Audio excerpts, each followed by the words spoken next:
¿Se ve la presentación, por favor? Doctor, está cargando. Ya.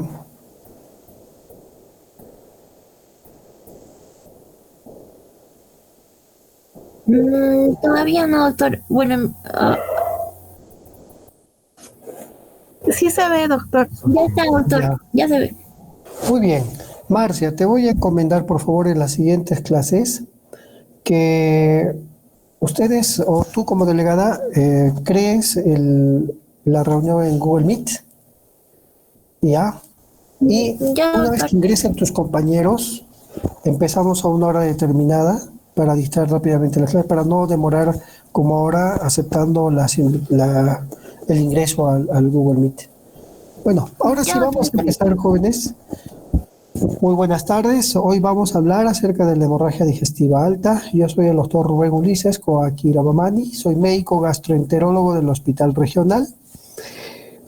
Darles la bienvenida para el curso de medicina interna y el segmento de gastroenterología. Es un segmento muy sencillo de aprender, no hay nada difícil, pero si ustedes dominan este segmento, naturalmente van a poder resolver problemas de salud pública habitualmente en la práctica diaria como médicos generales y luego como especialistas. Empecemos. Aquí observamos la anatomía del estómago. El estómago naturalmente tiene un fondo, un cuerpo, un antro.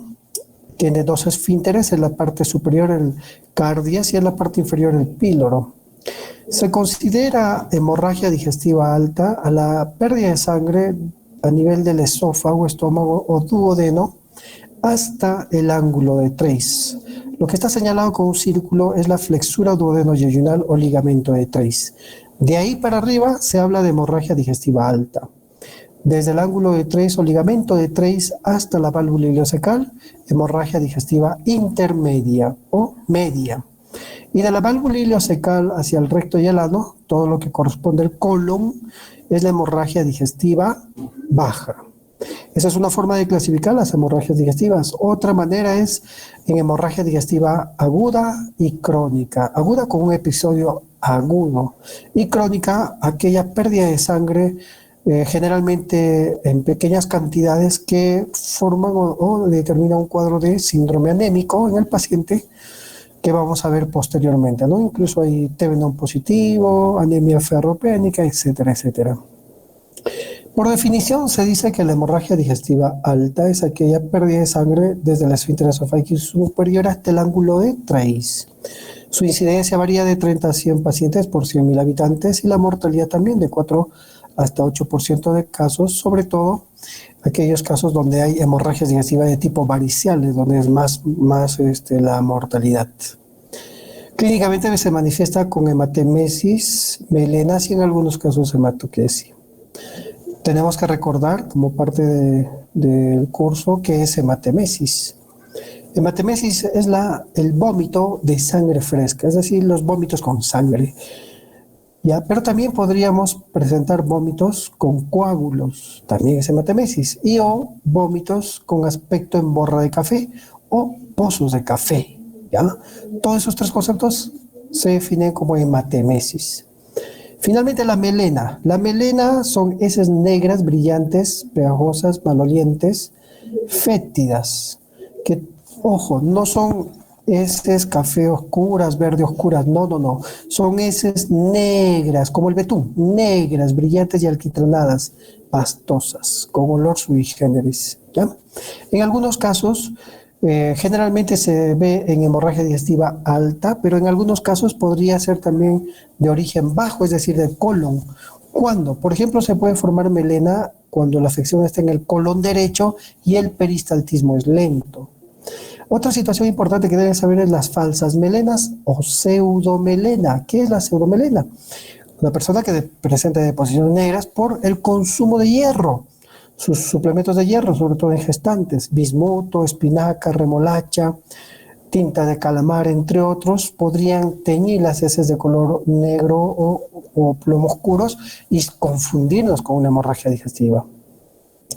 La hematoquesia es una situación que pocas veces se ve, sobre todo cuando hay hemorragia digestiva masiva, una hemorragia que supera los 1.000 mililitros de pérdida sanguínea que no da tiempo a formar melena, entonces sale con las heces mezcladas con sangre, ¿no? Eso se define hematoquesia, y de aspecto rojo vinoso. Y la rectorragia, expulsión rojo viva por las deposiciones, ¿no? ¿Qué sucede en la hemorragia digestiva? Generalmente, recordemos que se forma melena cuando uno pierde 60 a 100 mililitros de sangre. Es lo mínimo que debe de uno perder para formar melena. Sin embargo, cualquier hemorragia que supera los 500 centímetros cúbicos puede provocar hipovolemia. Y esta hipovolemia altera el estado hemodinámico del paciente, caracterizado por hipotensión arterial y taquicardia. Hay una disminución del retorno venoso. ¿Nuestro cuerpo qué hace? Trata de buscar mecanismos compensadores a esta pérdida sanguínea, generando catecolaminas como la noradrenalina, la adrenalina, que provocan vasoconstricción periférica. Los receptores de volemia, como en la carótida o en las cavidades de las aortas o incluso de las cavidades del corazón, hacen de que se formen otras sustancias como el factor natriuretic o también a nivel renal el sistema renina-angiotensina-aldosterona, lo cual trata de compensar esa pérdida sanguínea reteniendo sodio, reteniendo agua, jalando líquidos hacia el intersticio, hacia la luz vascular, ¿no? Entonces la sangre, al perderse hacia la luz del aparato digestivo, estimula el tubo digestivo, aumenta el peristaltismo.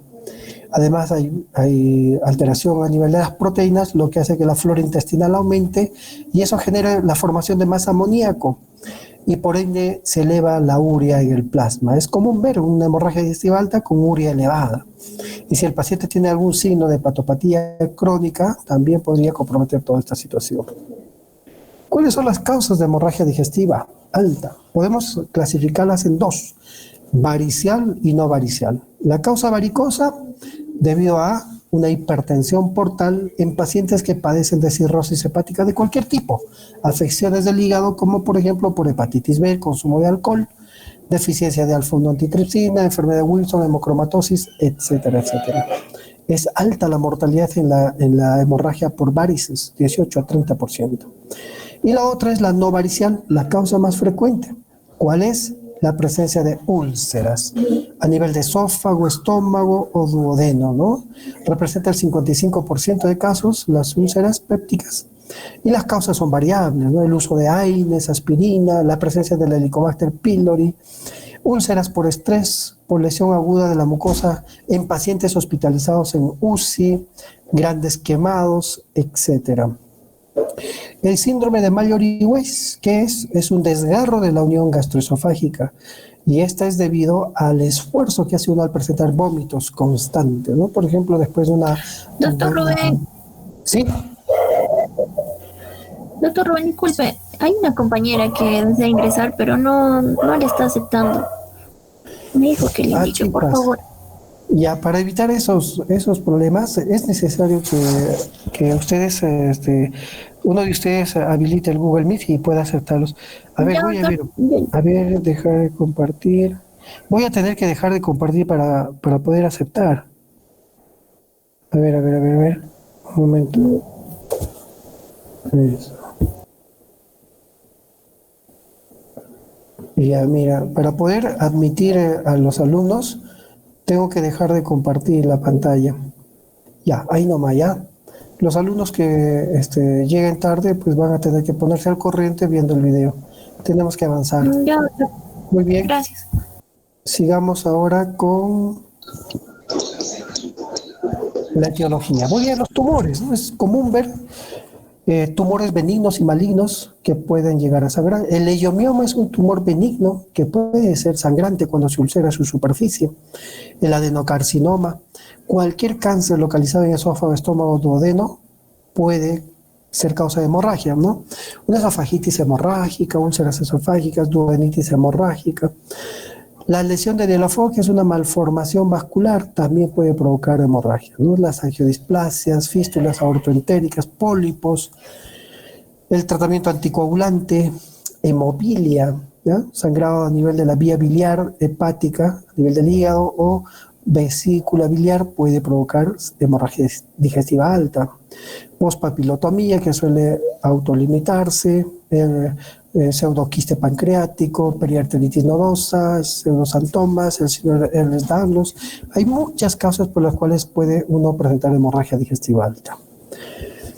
En el caso de la no varicial o no varicosa, 50 a 150 casos por 100.000 habitantes al año es lo que habitualmente vemos, con una mortalidad baja, 4 o 10%.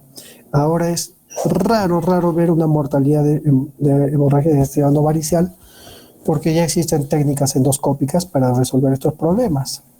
La causa más frecuente, úlcera péptica, gastroduodenal, seguida de esofagitis, un Maillard-Weiss y los tumores y lesiones vasculares. ¿Qué debo de hacer para diagnosticar una hemorragia digestiva alta? Primero, una buena historia clínica, una buena anamnesis y un buen examen físico. Me da el 80% del diagnóstico. Luego ya los exámenes auxiliares me permiten confirmar, corroborar o corregir mi diagnóstico. Haré un buen interrogatorio referente a la presencia o no de hematemesis, melenas o hematoquesia. ¿Qué características tiene el tiempo de evolución de la hemorragia, si es aguda o crónica, si tuvo algún antecedente quirúrgico, digestivo o vascular, presencia de dolor abdominal o no, vómitos, ingesta de tóxicos, paciente que ha estado bebiendo, alcohólico, uso de cáusticos o consume AINES, nifedipino, esteroides, corticoterapia, etcétera, medicación que el paciente refiera por cualquier situación de salud, betabloqueadores, anticoagulantes o antiagregantes. Muy importante preguntar qué medicamentos toma usted. Episodios previos de hemorragia digestiva alta y por qué causa fueron, ¿no? Si existe alguna hepatopatía crónica o estigmas de hepatopatía crónica, enfermedad de hígado, ¿no? Como arañas vasculares, al examen físico vamos a detallar eso. Y si el paciente consume bebidas alcohólicas o no, es muy importante. Ver otros síntomas como consecuencia de sangrado, ¿no? El estado de conciencia, si hay o no angor, si tuvo epistaxis, porque muchas veces sangra la nariz, degluten la sangre, irrita el estómago y vomitan sangre, nos confunden, ¿no? Siempre hay que preguntar si tuvo epistaxis, gingivorragia o alguna hemorragia de otro tipo. Si padece tuberculosis, naturalmente el paciente presentará hemoptisis. ¿Y qué es la hemoptisis? Tos con sangre. Entonces, deglute la sangre, irrita el estómago y vomita sangre. No es una hemorragia digestiva alta, sino de origen respiratorio, ¿no?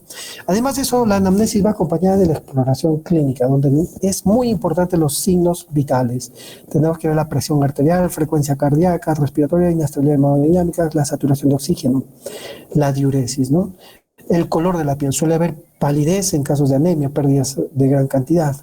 Estigmas de hepatopatía, como les había detallado, ¿no? El paciente puede tener arañas vasculares, telangiectasias, tener ascitis, piel con ictericia, entre otros. Manchas cutáneas como el café con leche, la enfermedad de von Recklinghausen, acantosis nigricas, entre otros. Se debe hacer una valoración de la coloración de la zona nasogástrica, si ya se colocó.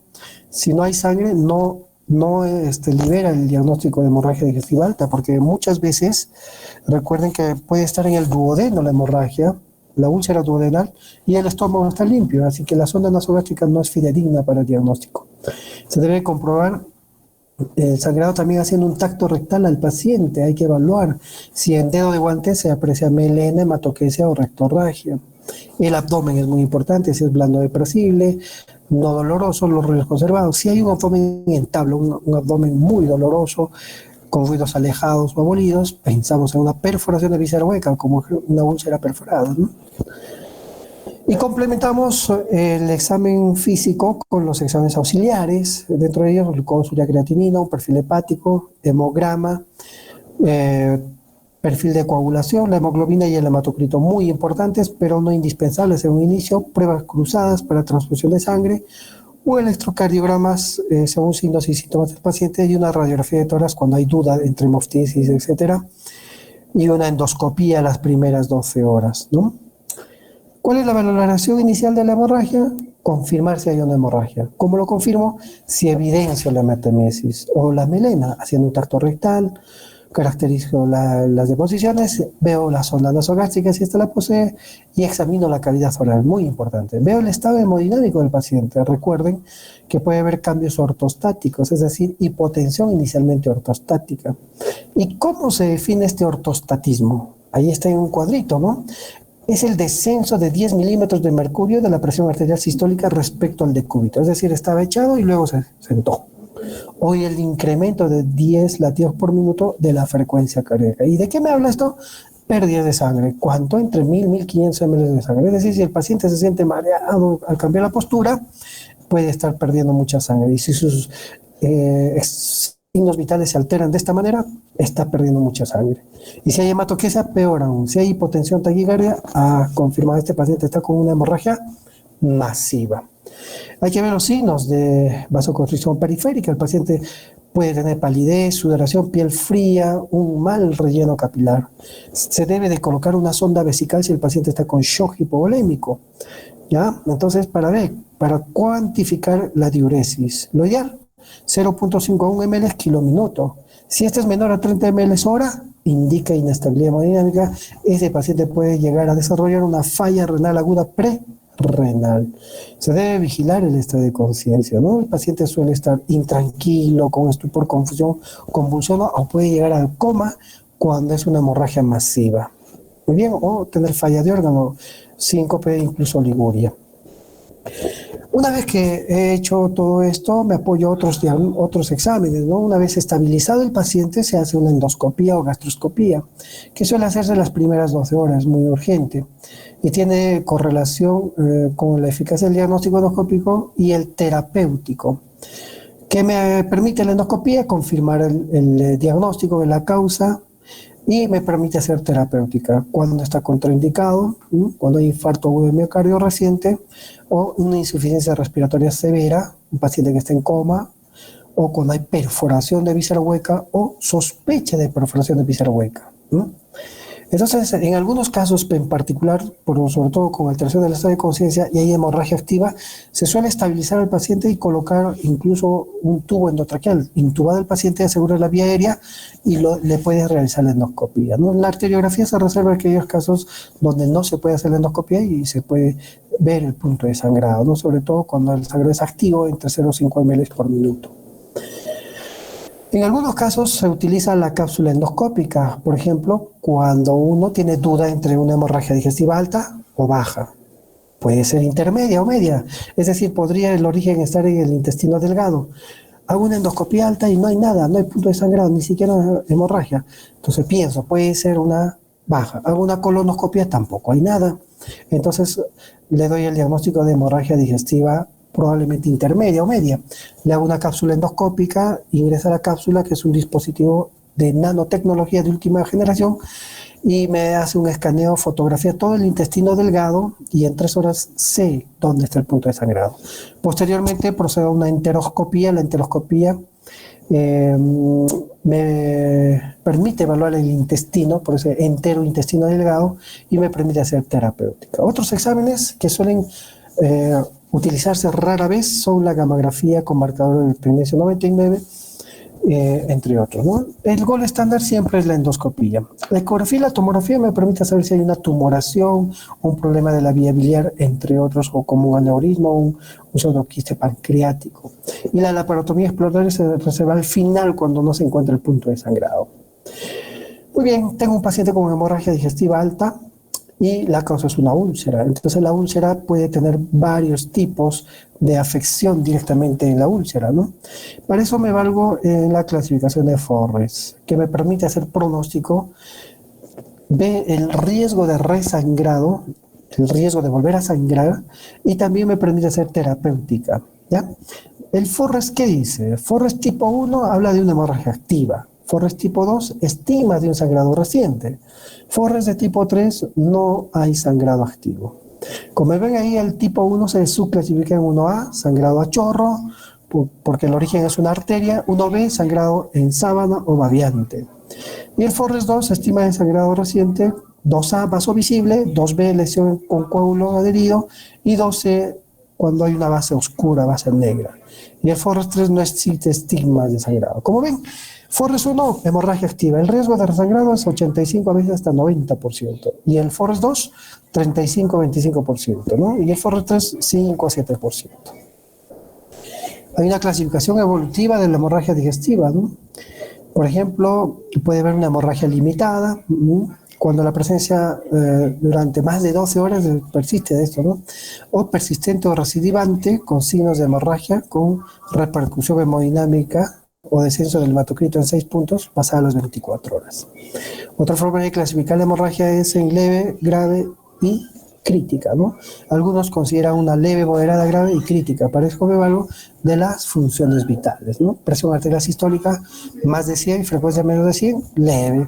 Si estas tienen una presión sistólica menos de 100 y una frecuencia más de 100 con taquicardia y hipotensión, ya es grave. Y crítica cuando hay falla de órgano. ¿Qué criterios se utilizan para el pronóstico de gravedad?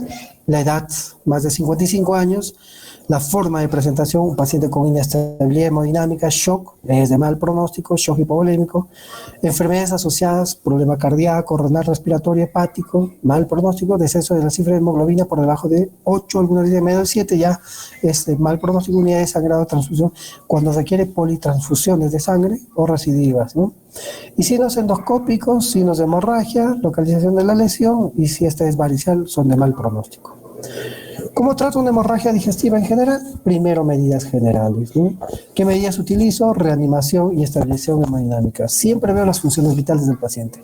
Si está con hipotensión y taquicardias, es una hemorragia masiva. Este paciente requiere de estabilizar la parte hemodinámica. Para eso le coloco 2 vías periféricas de gran calibre, 14 y 16, y le paso cloruro de sodio, cristaloides. Cloruro de sodio 500 cc a chorro endovenoso. Y luego le dejo 45 gotas por minuto. Lo ideal sería utilizar lactato Ringer, sin embargo en Perú no hay. Se debe utilizar entonces cristaloides como el cloruro de sodio, ¿ya? Además de eso le coloco una sonda nasogástrica y o podría no utilizarse, ¿no? Además de eso, oxígeno. Recuerden que está perdiendo sangre, hemoglobina, transportador de oxígeno. Le coloco oxígeno por cánula binasal a 2 a 3 litros por minuto. Una sonda vesical si el paciente tiene shock hipovolémico para controlar el gasto urinario. Debo ver si el paciente es de alto riesgo o no es de alto riesgo. Para eso me valgo de las funciones vitales y si tiene o no comorbilidades, el estrés hemodinámico. Y si va a ir o no a UCI. Monitorizo constantemente la frecuencia cardíaca, presión arterial y diuresis. Las 2 vías periféricas, oxígeno y la sonda y o lavado gástrico. Para reponer la volemia es necesario utilizar vías periféricas, ¿ya? Periféricas, no vía central. La vía central lo único que me permite es controlar la presión venosa central y al ser largo, ir desde el cuello hasta el corazón, es muy largo el trayecto, demora en perfundir el volumen de la sangre, ¿ya? Entonces, el catéter venoso central se reserva a aquellos casos donde tengo un paciente con insuficiencia cardíaca, enfermedad renal y requiero saber cuánto de volumen le estoy pasando. Una vez estabilizado el paciente en su estado hemodinámico, ya repongo los electrolitos y el volumen que sea necesario en 24 horas. Y la sangre se repone solamente cuando la hemoglobina es menor a 7 gramos por decilitro. Si es una anemia severa, le pongo 2 paquetes globulares. Nunca hay que tratar de llevar la hemoglobina por encima de 12, porque mucho volumen de sangre rompe el vaso sanguíneo y vuelve a resangrar. Lo ideal es mantener la hemoglobina entre 8 y 9 gramos por decilitro. A menos que el paciente tenga una comorbilidad, por ejemplo, un problema cardíaco, renal, hepático. Si tiene una cardiopatía isquémica, por ejemplo, debo de transfundirle sangre cuando la hemoglobina es menor a 9, ¿ya? Recuerden ese dato muy importante. Y llevar la hemoglobina entre 9 y 10, en ese rango, tampoco mucho volumen. Pero si es una hemorragia de un paciente sin comorbilidades, en general, en todos los casos, hemoglobina menos de 7, transfundo sangre, 2 unidades. Cada paquete globular eleva 1 a 1.5 gramos por decilitro de hemoglobina. En algunos casos puedo utilizar plasma fresco congelado, sobre todo en pacientes con hepatopatía, cuando tienen un trastorno de la coagulación. ¿Debo hacer un tratamiento específico? Claro, si se trata de una úlcera péptica, de la forma, el Uruguay, angidisplasia semovilla, cada uno tiene un tratamiento específico. Para la úlcera péptica uso inhibidores de bomba de protones, el caso del omeprazol. Le administro 2 ampollas en bolo, o sea, 80 miligramos en bolo, y luego le doy a 8 miligramos hora por bomba de infusión. ¿Cómo se logra esto? Diluyes una ampolla de 40 miligramos en 100 de cloruro y le pasas a 20 cc horas por bomba de infusión. durante 12 a 24 horas hasta que pare la hemorragia. ¿Qué hace el inhibidor de bomba de protones? Alcaliniza el pH del estómago. Al alcalinizar el pH se forma un coágulo, estabiliza el coágulo y para el sangrado. Luego hacemos la endoscopía y durante la endoscopía vemos la úlcera con coágulo, inyectamos ya sea etanolamina, polidocanolo o cloruro, incluso alcohol puro, y hacemos terapia doble, ¿no? Inyecto y termocoagulación o electrocoagulación. Se utiliza a veces jack láser, algún plasma, hidrotermocoagulación, entre otros. Hemospray o mecánicos, como el cliff hemostático, ligadura con bandas, etcétera. Se hace doble terapia endoscópica. Ahí, por ejemplo, vemos una imagen donde el paciente tiene una úlcera con un vaso visible y estamos utilizando un inyector. Inyectamos adrenalina en este caso a 1 en 10.000, 4 licotas y para el sangrado. O hacemos electrocoagulación, como en este caso con argonplasma en la parte inferior. El tratamiento quirúrgico en la úlcera péptica se reserva al final. Es raro pedir al cirujano que intervenga a un paciente. Ahora se resuelve más por endoscopía. Pero puede suceder que en 10 años un caso requiera cirugía. ¿Y en cuál es ese caso, no? Cuando hay fracaso del tratamiento endoscópico, que es rarísimo. Cuando es una hemorragia masiva al inicio y no se controla con nada. Cuando hay recidiva del sangrado, vuelve a sangrar y ser grave. En la lesión de Delafour, que es una anomalía tortuosa de un vaso sanguíneo de gran calibre o mediano calibre, que hace un bucle a nivel de la submucosa y se rompe y sangra, ya en este caso podemos hacer termocoagulación con argonplasma. El Mallory Weiss es el desgarro de la mucosa de la unión gastroesofágica, ¿sí? Estos pacientes previamente tienen antecedentes de vómitos alimenticios y luego sangre, ¿no? En este caso suele autolimitarse la mayoría de veces o puede requerir clips o endoclips para cerrar ese desgarro. Las geodisplasias son malformaciones vasculares que están en la submucosa, como en la imagen del lado derecho, ¿no? En la endoscopía ese punto rojo es una geodisplasia, se puede hacer termocoagulación o argonplasma. Y la hemofilia, sangre procedente de la vía biliar, ¿bien? Pasa por la papila o el esfínter de Vater y luego vomita uno sangre, presenta hemoptisis. ¿Ya? El tratamiento es embolización selectiva de la arteria comprometida. Otra causa de hemorragia digestiva alta es la varicial, las varices, y estas se desarrollan por hipertensión portal. La hipertensión portal se define por aumento de la presión de la vena portal por una dificultad del paso de la sangre hacia el hígado. Hay una resistencia por un hígado cirrótico, por ejemplo, cirrosis por alcohol, cirrosis por hepatitis B o cualquier enfermedad que desarrolle cirrosis en el hígado. Busca colaterales para llegar al corazón y dentro de ellas están la coronaria estomáquica, gástrica y las varices esofágicas. Y estas empiezan a dilatarse y formar varices esofágicas, gastroesofágicas o incluso gástricas. En esta imagen podemos observar una dilatación de las venas. Aquí, esta dilatación son varices del fondo gástrico. Vean acá, este es el equipo, el fondo gástrico. Esto es el esófago, son varices esofágicas y estas son varices esofágicas con un punto de sangrado. En este caso, igual que cualquier hemorragia, repongo la volemia, trato el estado hemodinámico del paciente, resucito al paciente y luego disminuyo la presión de la vena porta. ¿Y cómo hago esto? Dándole somatostatina, terlipresina o octreotide. Dentro de todos, el recomendado es la terlipresina, 1 miligramo cada 4 horas durante 3 o 4 días hasta que se estabilice el paciente. O el octreotide a 50 microgramos en bolo, luego 50 microgramos hora en bomba de infusión. Prevengo la encefalopatía hepática aspirando el estómago, dando lactulosa y utilizando enemas. Se puede hacer taponamiento esofágico con la sonda de Sens-Blackmore cuando no resulta tratamiento endoscópico. O se suele utilizar ligadura con bandas elásticas, sobre todo cuando las varices son esofágicas. El tratamiento endoscópico es de elección. La inyectoterapia con cianoacrilato o adhesivos tisulares se reserva para las varices del fondo gástrico. Eso ha sido pregunta el año pasado, ¿no? Y finalmente las derivaciones portosistémicas transyugulares intrahepáticas o los famosos TIPS. Luego la cirugía. Allí vemos la ligadura con bandas. Repito, porque se pregunta del examen el año pasado, la ligadura con bandas preferentemente se hace en varices esofágicas. Vemos ahí el esófago, una varice y se coloca la liga, ¿no? Y vean ahí cómo se estranguló la vena. Esta es una vena con ligada, ¿no? Una ligadura con bandas. La zona de Blackmore se reserva aquellos casos donde no hay endoscopía y debe referir al paciente salvándole la vida, ¿no? Se pone este dispositivo, se dilata aquí, se insufla el globo, se ancla en el estómago y eso comprime las venas esofágicas. Se suele utilizar el propanolol para prevenir el sangrado o resangrado si el paciente sobrevivió a dosis de 40 miligramos en 24 horas. En hemorragia digestiva alta por varices, beta bloqueadores como el propanolol, disminuye la presión de la vena.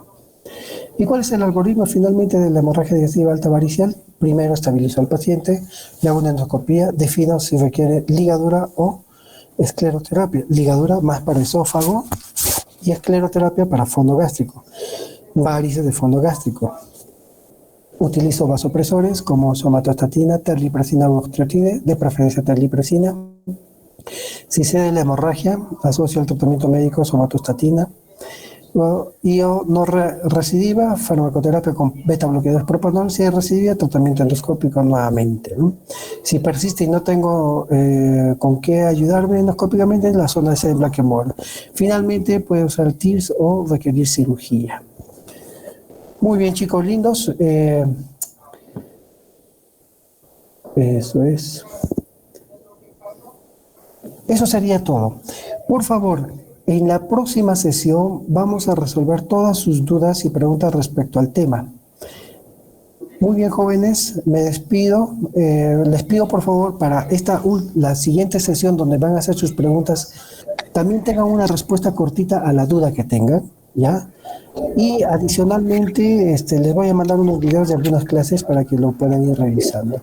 Ahorita, por favor, yo tengo una cita en el seguro, voy a ir volando porque si no voy a perder mi cita. Y me despido y vuelvo a recalcar la bienvenida al curso de gastroenterología. Muy bien, chicos, gracias por su atención.